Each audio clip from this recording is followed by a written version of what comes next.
ci kër yi wàcc ba si gox yi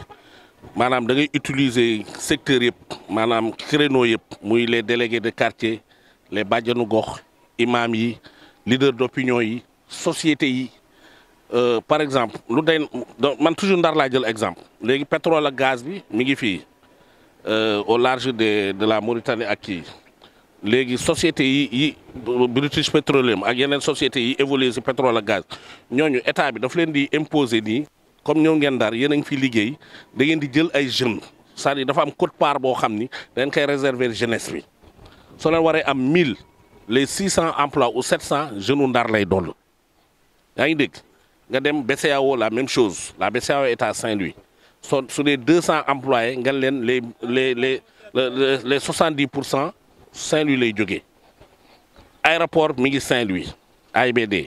nga dem xool le emploi ñaata emploi moo fa am su fekkee emploi mën na nekk bu ne ñëpp mën ñu ne comme li ma wax duñu si bureau yi rek ah am na emploi yoo xam ni ñii dañuy nekk si technicien de surface ñii dañuy nekk responsable sécurité ñii amee éclairage ñii amee nettoiement ñi nekk noonu la rek ñeneen ñi nga créer leen nga regrouper leen à des GIE des groupements d'intérêt économique wala nga jël dem vallée bi jël des terres nga encadrer leen avec les techniciens de l'ISRA de la SAED et autres ñu accompagner leen du dëgg nga challenger leen ñu doon ay kii ñuy liggéey la production bi ñuy def suñ ko jaayee ñoom ñu am si quote-part c'est-à-dire day salarié la ñuy ne mooy bay dunde bi ñuy wax su ko defee même le problème de l'autosuffisance alimentaire là dinañ ko fi jël dinañ ko dab dootuñu Sénégal dootuñu soxla ñuy jégaan ak di jël ay gaal ak wala di wuti lekk feneen parce que xale yi dañ jaaxle rek loolu la rek mais nag na seen xel dal nañu dal ànd ak yàlla nit foo ne sa wërsëg nga fa mais si kaw da ngay gëm sa bopp aussi gëm sa réew it accompagner la bañ la teg ay coono mooy li may wax problème phénomène cag-cag yi ma leen cag-cag c'est pas mal mais nan leen accompagner encadrer leen ñu sensibiliser leen ñu moytu accident yi xam lan mooy le code de la route n'est-ce pas di leen utiliser mën nañ doon des moyens de transport la am na yeneen pays yu koy développé moyen de mën na yóbbu mën na doon kii lu mu tuddati mën na yóbbu ay matériel mën na yóbbu courrier mën na lu ne société yi sax mën na leen utiliser ñu ni société bu ne comme Poste wala Sonatel wala je sais pas Senelec wala ay British Petrol yooyu yëpp da ngeen di jël ku ne cinq dawalkatu cag-cag ñoo xam ne ñooy doon seen courrier ñu yóbbu courrier yi c'est des emplois soo amee 100 ñaata la 100 fois 5 wala 10 au moins créé nga 1000 emplois loolu la rek ratio bi daal pour man lii mën nañ si jóg parce que ça devient inquiétant nañu wutal xale yi liggéey xool société yi xool entreprise yi le nombre de diplômés le nombre de retraités xool ñan lañ leen war remplacer les postes sont là ñu remplacer leen lu dëgg waaw nañu remplacer nañu wutal xale yi liggéey xale yi dañ jaaxle c'est un appel de cœur xale yi nañu yàlla waaw nañu ànd ak dal te xam ni dara tëb rek sotti en un jour tubaab bi dañu gëm seen bopp moo tax ñu réussir le chemin de fer sont là yeneen ak yeneen a ngi ñëw aéroport a ngi ñëw yeneen a ngi ñëw pétrole bi incha allah ak gaz bi mën na créer lu bëre mais si kaw que ces ressources soient bien utilisées ba pare xale yi gis si seen bopp aussi mooy li ma wax ñu jël quote-part boo xam ni chaque commune dañ lay imposer ni la société bi daf lay jox lii en terme de RSE mooy responsabilité sociétale des entreprises n'est-ce pas nit dafa war am sécurité nit dafa war am lu mu dundee sinon du am lu mu téye kër jamono dafa metti ñi liggéey sax dañ sonn waxtu maa ñi liggéeyul mais ñi liggéeyul aussi nañu gëm seen bopp la ngay faye gaal nga toog ngeen dajale ka ngeen créé GIE jaay ngeen def poulailler dafa dox feet yaa ngi ñëw nit ñi toujours ay ginaar ak ay lu ne la ñuy dundee soo jaayee di nga am bañ yàkkamti ñu dalal seen xel aussi accompagner leen di wax ak ñoom di leen sensibiliser ma daal loolu laa gis.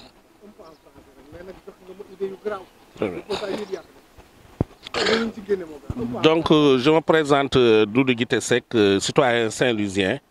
Donc pour moi le phénomène de l'exode des jeunes là et des morts que nous assistons dans au niveau des océans n'est rien d'autre que une perte d'espoir pour la jeunesse. Pour moi, ces jeunes-là, ils ne doivent pas perdre d'espoir. Au contraire, on a besoin de ces main-d'œuvre.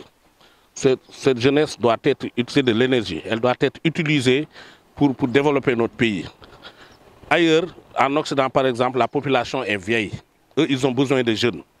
Mais nous, cette jeunesse est souvent employée pour la danse, la lutte et autres. C'est pas mauvais, mais ça, c'est les récréations. On a la terre, on a l'eau, on a de l'espace, ce qui manque ailleurs. Ce potentiel doit être utilisé par l'État pour encadrer ces jeunes et investir pour les aider à sortir de cette situation. Ils sont désespérés. Actuellement, vous voyez, il y a combien de masters au Sénégal? Master 1 jusqu'à, je ne sais pas, n'importe quel master. Mais ils chôment, ils ne trouvent pas d'emploi. Alors qu'on devait voir le ratio nombre de sociétés avec nombre de diplômés qui est imposé aux entreprises de les recruter. N'est-ce pas? Par exemple, une société de pétrole qui s'installe au large de Saint-Louis, on devait lui fixer, par exemple, un quota d'employabilité. Par exemple, British est là, on lui dit que sur 1000 emplois, les 800 doivent être des jeunes de Saint-Louis. N'est-ce pas? Favoriser la main-d'œuvre locale. Et à n'importe quel emploi. Tout le monde ne peut pas être dans les bureaux. Il y a les emplois de surface, il y a la sécurité, il y a le gardiennage, il y a l'éclairage, il y a tout. D'autres peuvent être utilisés pour la transformation des produits halieutiques. Pourquoi Saint-Louis n'a pas d'usine de pêche? Normalement, on devait avoir, comme je l'avais dit, à Saint-Louis, une usine qui fabrique, qui transforme les produits de la mer, les produits halieutiques. Comme ça, on aura ce qu'on appelle les sardines made in Saint-Louis, fait à Saint-Louis. Sardine ou ndar, comme à l'image des sociétés Ghana Pêche et autres, ou bien, je ne sais pas, SMCD qui sont à Dakar, Saint-Louis devait avoir des usines de pêche qui emploient des jeunes, des femmes. Pourquoi pas? Hein? Et ils sont payés. On n'a pas d'usine à Saint-Louis, par exemple. Moi, je ne cherche pas l'exemple ailleurs. Hein? Il n'y a pas d'usine. À part l'armée, les lycées, quelques entreprises qui sont là, il n'y a pas d'emploi. Donc ces jeunes sont obligés de faire d'autres métiers. Par exemple, les tchak-tchak, qui des fois, ce n'est pas mauvais, mais des fois, ils sont je ne sais pas,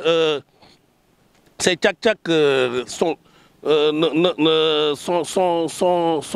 infiltrés par d'autres personnes mal intentionnées qui salissent leur image. Alors que ces tchak-tchak, on pouvait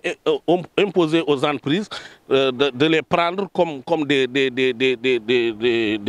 dire, ceux qui amènent les courriers, ceux qui amènent les bagages et autres. C'est un levier qu'on peut utiliser.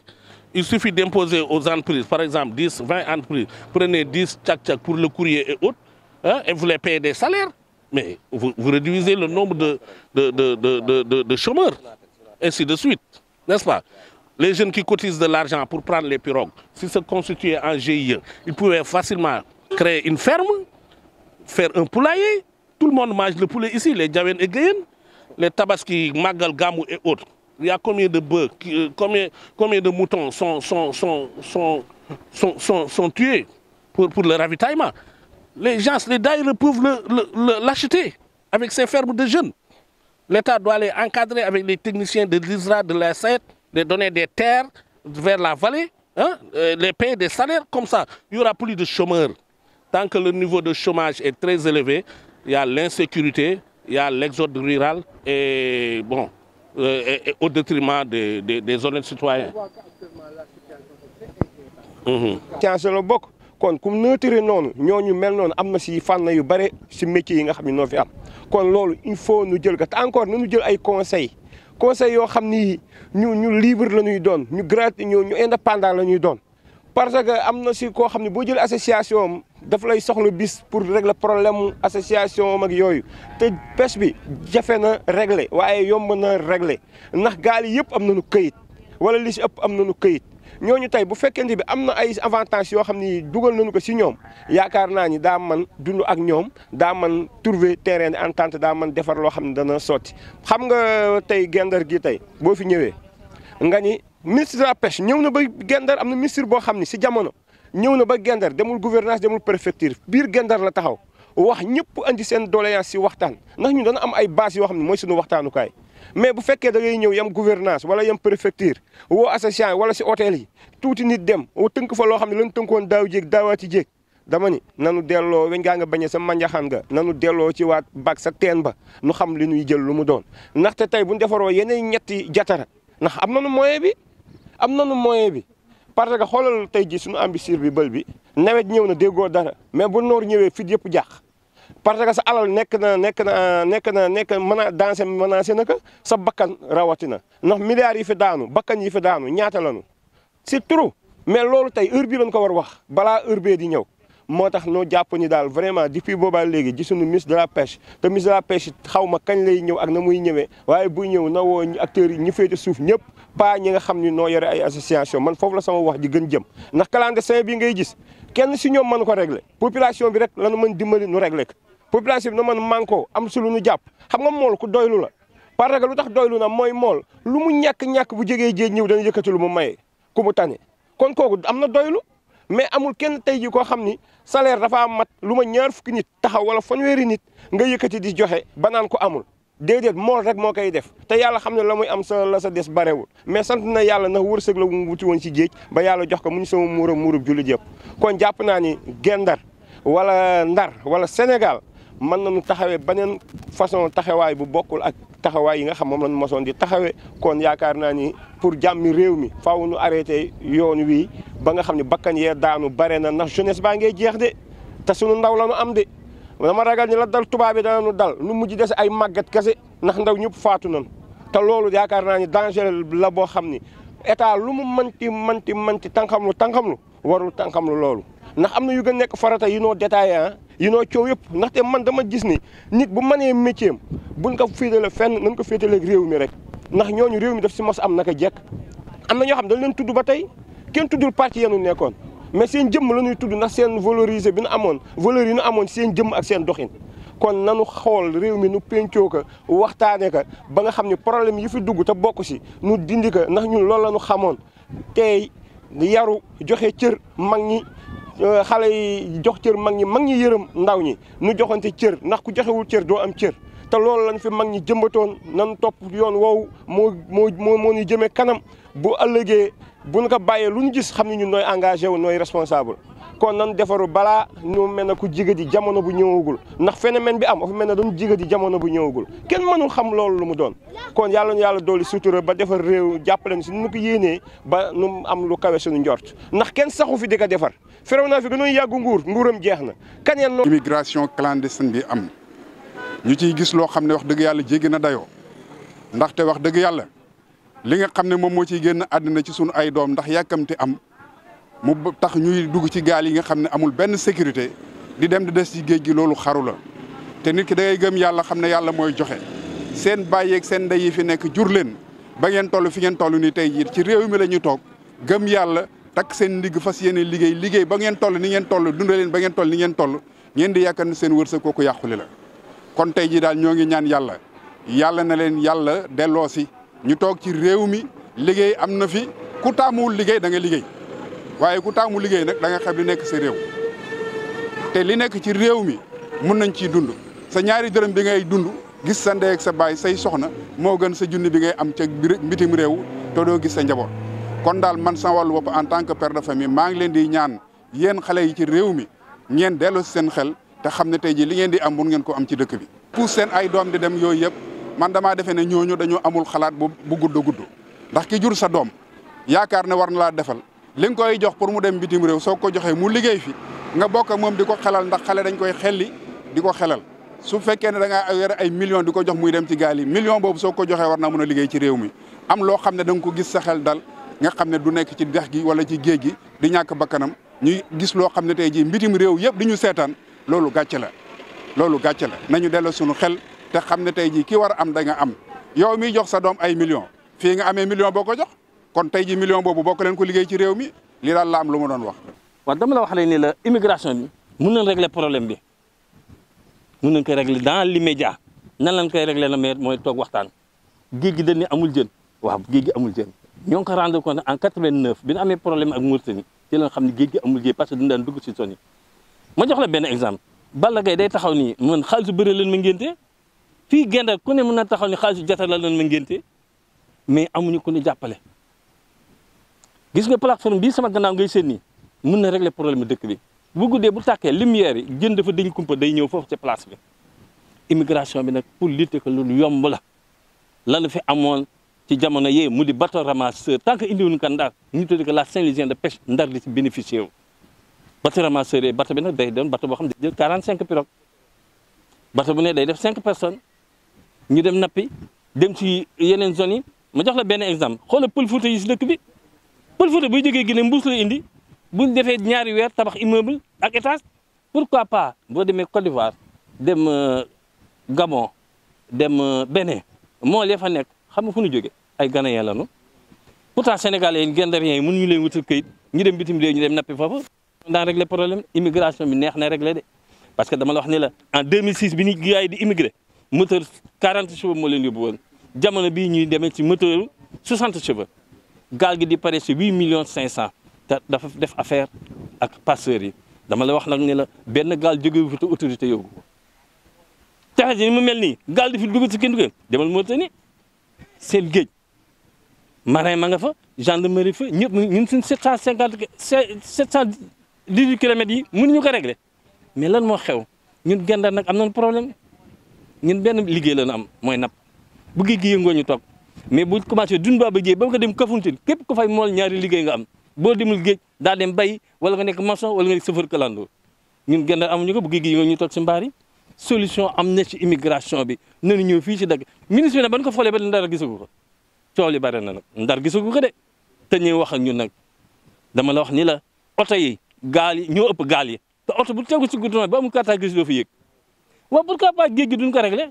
mu mel ne bayal xuja bayal fu waaye jóge rek dugg wasalaam loolu la amoon la ma doon wax merci. Des poissons au niveau du Sénégal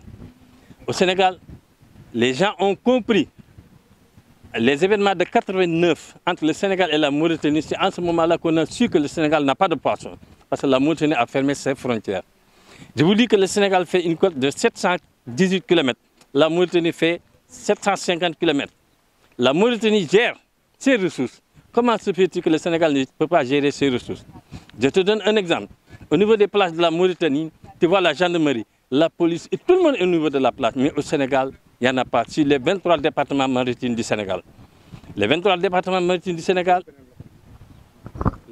les départements maritimes du Sénégal, qui sont actuellement Kayar, Mbour, Saint-Louis et partout, jusqu'à Kafountine, il n'y a pas de poissons dans ces zones. Je vous dis un exemple, par exemple, ce qui s'est passé à Mbour. La migration est un problème qu'on peut régler. À partir de Saint-Louis, nous, on est en train de voir, au temps de Oumar Gueye, il y avait des bateaux ramasseurs. Les bateaux ramasseurs jouent un grand rôle au niveau de Saint-Louis.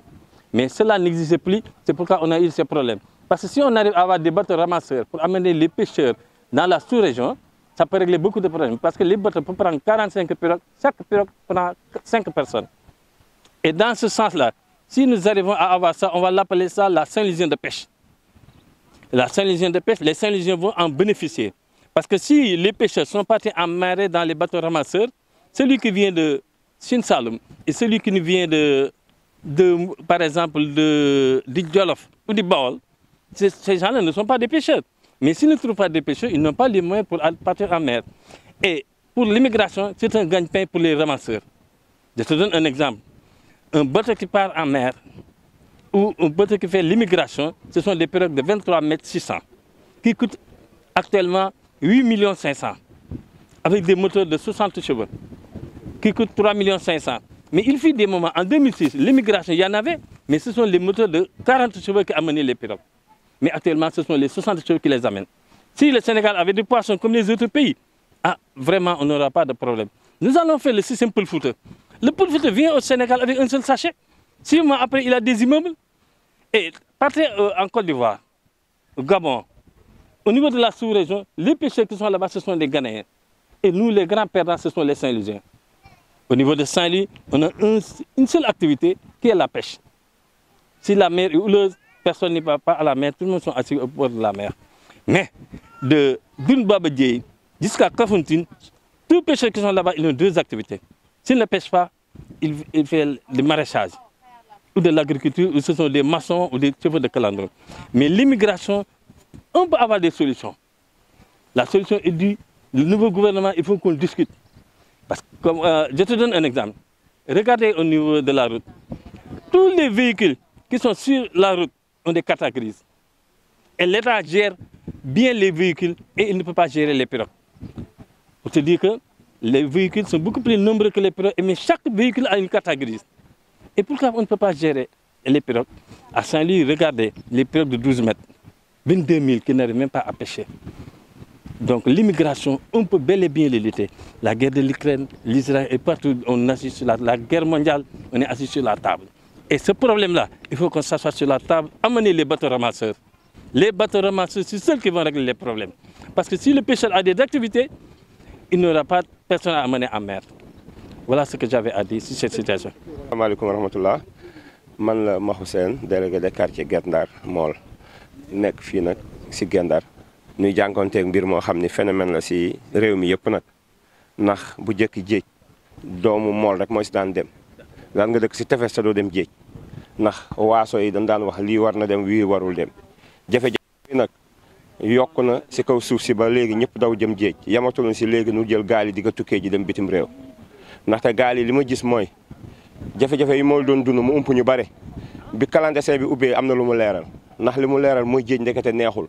géej ndekete mindeef la mu garaaw boo xam ne day faat ay bakkani bakkan ko risque bi ñu si doon demee di wuti lu dundale suñu njaboot nuy jooy na nu dimbale si géej gi nu gën amélioré ka ndax li noo liggéey métti na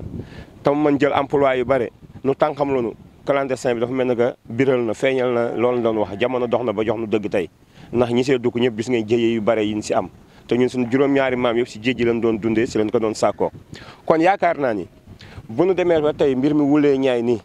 doomu mool yi di diriger gaal yi wala di capitaine gaal yi di dem suñu ay doomu bopp yi nu yaakaar nu relever si matériel yi continuer di dem kon yaakaar naa ni phénomène bi jaaxal na ñëpp waaye li ko waral mooy gor si boppam moo baaxoowul ñàkk te nag fi mu yaakaaree am mooy si réewam nu créer ko yoo xam ne conditions yoo xam ne dafay tax mu mën am ba mën dund boo xam ne dana mucc ayib xëy na li nga bëgg dund yëpp mënoo ko am mais le minimum mën na am mais le minimum boobu ba léegi nag mënaguñ trouver pour jàppale ñi si tefes gi wala ñi si biir géej gi ñee dundee géej ba nu mën ko am comme da ngay jékki-jékki dégg nu dugal ay milliards fu ñu ko dugal mais du si napp gi de nu ko dugal si beneen façon boo xam ne xëy na comme napp lañ ko waroon dimbalee moom it léegi nag solution jàpp naa ni pour mën am dana mën nekk ndax tey bu ñu dimbalee waa géej dootuñu dalati lu dul la ñuy wuti xam nga tey jii plateforme bi suñu gannaaw muy jatara xam nga ñoom dañu waxoon dañoo defaraat yeneen jatara ndax xam nga nit xaleel boo ko feralee faaw nga jox ko leneen lu bokk la ween wa nga ko xoddee boo ko defaraloon bu ñu defaroon yeneen jatara yaakaar naa ni coow li dana wàññeeku baax a baax te problème yi dana am solution ndaxte xoola fii tey Guinée wala Freetown ba Nouadhibou ba laal frontière u Maroc doomu Ndar doomu Gendar dañ koy napp kon ñooñu ku leen defaral nappukaay bu leen jege dimbali nga leen te vraiment nag nit ki nag mënoo ko dimbali ba pare te doo diisoo ak moom gis nga association yu bari yi nga xam ne ñoom la ñuy invité wala di leen jox ay daje nuy daje ak ministres yeeg yooyu réglé wul problème de ndax affaire yi dafa gën a bare na association boo gis borom lay doxal association am rek lay waxewul mbirum peuple ku wax rek am nga jeng boor boo jeng jëm kon da ngay wàcc si base bi si suuf a suuf jël ñi nga xam ne ay responsable lan te amuñu association lu dul peuple bi nooy sa association ñooñu wax la xalaat yi ñu amee wax la lan mooy régler situation lan mooy régler problème kon loolu bu fekkente ni bii dañu bëgg lu jub te baax ñooñu lañu war seet si mais keneen ku mënti doon équipe am lay faral te équipe am nag kooku du nekk arbitre bu neutre mukk faaw mu bénéficiaire dara équipe am fekk équipe am la mu nekk baaxul wala na ma fubale baaxul kon yaakaar naa ni pour mu am ki xoolal ministre bi boobaa léegi gisaguñu ko pourtant tey bu doon woote tey association yi lay woo seen ay njiit ñooñu ñëw toog wax lañu fi waxoon daaw jéeg daawaati jéeg solution ba continuer di ñàkk am ba nu mujjewaat si yeneen catastrophe na wàcc suuf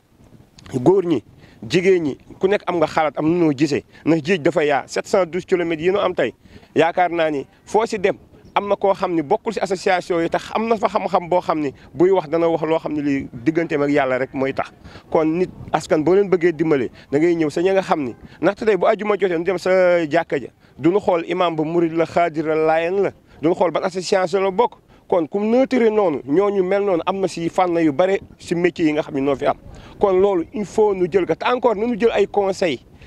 yoo xam ni ñu libre la ñuy doon ñu gratuit ñu indépendant la ñuy doon